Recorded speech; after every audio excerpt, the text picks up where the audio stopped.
السلام علیکم دوستو، میں ہوں محمد بلال اور معلومات ہب میں خوش آمدید۔ یہ 11ویں صدی عیسوی کا زمانہ ہے۔ اسلام کی سربلندی اور سرفرازی کے لیے سلاطین سلجوق دل و جان سے کوششوں میں لگے ہوئے ہیں۔ اس زمانے میں امام موافق کی مشہور درسگاہ تھی۔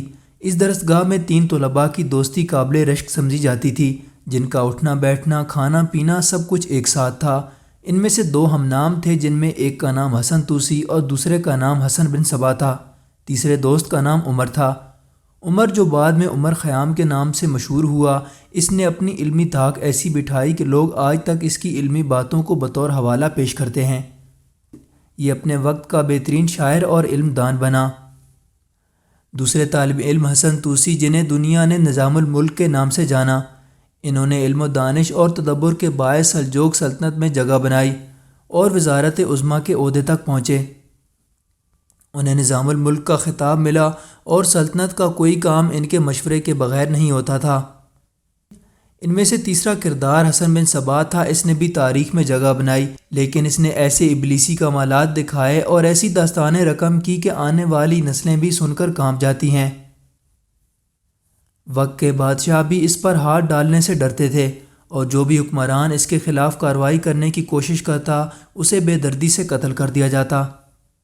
یہ اسماعیلی فرقے سے تعلق رکھتا تھا، لیکن اس نے بعد میں اپنا فرقہ بنایا اور مسلمانوں کی جڑیں کاٹنے لگا۔ اس نے اپنے آپ کو ہمیشہ اہل اسلام ظاہر کیا اور اپنے پیروکاروں کو گمراہ کرتا رہا۔ ہیپناٹزم کا باقاعدہ استعمال سب سے پہلے حسن بن صبا نے ہی کیا تھا۔ اس سے پہلے یہ علم ایک نامعلوم حیثیت سے موجود تھا۔ اس نے اپنے مشہور قلعہ علاموت میں اپنی حکومت قائم کی اور یہیں اپنی مشہور اور بدنام زمانہ جنت بھی تعمیر کی۔ یہاں حسن بن صبا نے حکمرانی کی اور 90 سال کی عمر میں طبعی موت مرا، کیونکہ کسی کو اس کے قلعہ کے قریب آنے کی جرأت نہیں ہوتی تھی۔ اس کی کامیابی کے پیچھے سب سے بڑی وجہ اس کے فدائین تھے، جو بعد میں حشیشین کے نام سے مشہور ہوئے، کیونکہ یہ حشیش یعنی ایک قسم کی بھنگ کا نشہ کرتے تھے۔ جب حسن بن صبا کا فتنہ بہت بڑھ چکا تو سلجوق سلطان ملک شاہ نے اس کے خلاف جنگ کا فیصلہ کیا۔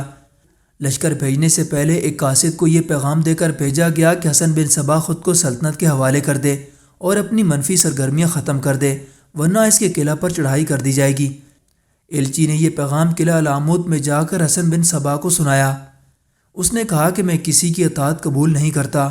حسن بن صبا نے کہا، اور نظام الملک سے کہنا کہ میں بچپن کی دوستی کے تحت تمہیں مشورہ دیتا ہوں کہ یہاں کا رخ مت کرنا، ورنہ تمہاری فوج کا انجام بہت برا ہوگا۔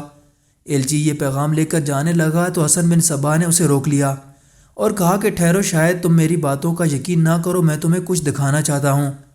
اس کے بعد حسن بن صبا کے حکم سے کچھ فدائین قطار بنا کر وہاں کھڑے ہو گئے۔ اس نے ایک فدائی کو بلا کر خنجر پکڑایا اور کہا، اسے اپنے سینے میں اتار لو۔ اس فدائی نے بلند آواز میں نعرہ لگایا، یا شیخ الجبل تیرے نام پر، اور خنجر اپنے دل میں اتار لیا۔ اس کے بعد ایک دوسرے فدائی کو بلا کر حکم دیا کہ بلندی پر جا کر سر کے بل چھلانگ لگا دو۔ وہ خاموشی سے گیا اور چھت سے چھلانگ لگا دی اور اپنی گردن توڑوا بیٹھا۔ ایسے ہی ایک فدائی کو پانی میں ڈوبنے کو کہا گیا اور اس نے بخوشی اپنے آپ کو پانی کی تند و تیز لہروں کے حوالے کر دیا۔ اس ایلچی نے جا کر یہ تمام واقعات سلطان اور نظام الملک کو گوش گزار کیے۔ نظام الملک خواجہ حسن طوسی یہ سن کر جذبہ ایمانی کے غصے سے لبریز ہو گئے اور سلطان کو فوراً جنگ کا مشورہ دیا، جسے سلطان نے قبول کرتے ہوئے اپنی فوجوں کا رخ قلعہ علاموت کی طرف کر لیا۔ حسن بن صبا نے یہ سنا تو زیر لب مسکرایا اور کہا کہ حسن طوسی کو قتل کر دو۔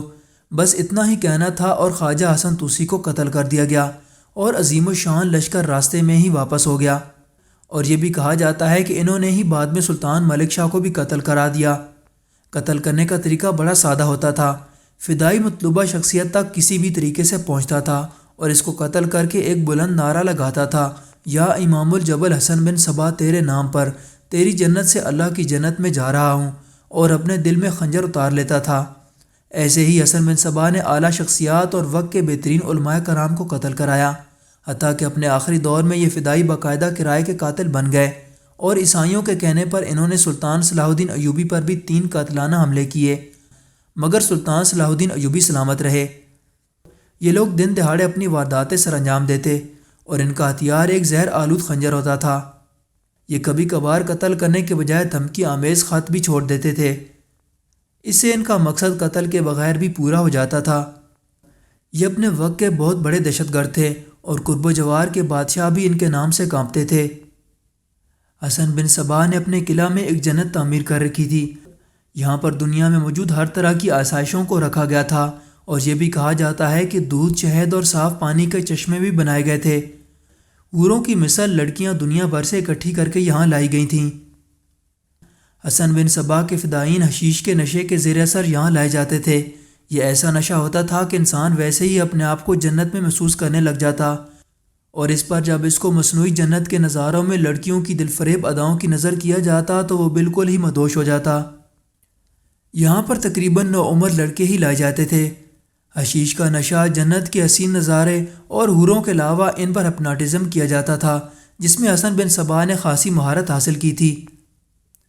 تقریباً 12 سے 17 سال کی عمر کے لڑکے لائے جاتے تھے، اور یہ جب پختگی کی عمر تک پہنچنے لگتے تو وہ ایسے ہی محسوس کرتے جیسے وہ واقعی جنت میں ہی رہتے ہوں، اور اس کے بغیر ایک لمحہ جینا بھی ان کے لیے مشکل ہوگا۔ ان سے کہا جاتا کہ فلاں کو قتل کر کے خود کو مار لو گے تو اس سے بڑی اللہ کی جنت میں پہنچ جاؤ گے۔ ان تمام مراحل میں وہ شخص ہمیشہ ایک خواب کی کیفیت میں رہتا تھا جو حشیش اور ہپناٹزم کا اثر تھا۔ وہ شخص جنت کے لیے اس قدر بے چین ہوتا کہ بخوشی اپنی جان حسن بن صباح پر قربان کر دیتا۔ حسن بن صباح نے طویل عمر پائی اور اپنے قلعہ میں ہی اس کی موت ہوئی۔ کہا جاتا ہے کہ اس کی موت کے بعد اس کا بیٹا اس کا جانشین بنا۔ انہوں نے چنگیز خان کے پوتے منگو خان پر بھی حملہ کرنے کی کوشش کی، اور ایک فدائی کو روانہ کیا گیا جو بدقسمتی سے پکڑا گیا۔ منگو خان کو بہت غصہ آیا اور اس نے حسن بن صباح کو سزا دینے کے لیے اپنے چھوٹے بھائی ہلاکو خان کو روانہ کیا۔ ہلاکو خان نے ہمیشہ سے ناقابل تسخیر سمجھے جانے والے قلعہ علامود کی اینٹ سے اینٹ بجا دی۔ حسن بن صباح کے جانشین اور آخری شیخ الجبال رکن الدین خور کو گرفتار کر لیا گیا۔ اسے اپنے بچوں اور ہزاروں فدائیوں سمیت بڑی بے رحمی سے قتل کر دیا۔ مرد تو مرد، ہلاکو خان نے عورتوں کو بھی نہیں بخشا۔ حسن بن صباح کی جنت کی حوریں بھی قتل کر دی گئیں۔ حسن بن صباح کے قلعہ علامود کے کھنڈرات آج بھی ایران میں موجود ہیں۔ دوستو، امید کرتا ہوں آپ کو یہ ویڈیو اچھی لگی ہوگی۔ مزید ایسی ویڈیوز کے لیے چینل کو سبسکرائب کر کے ساتھ موجود بیل آئیکن کو ضرور پریس کریں۔ اگلی ویڈیو میں ملتے ہیں۔ اللہ حافظ۔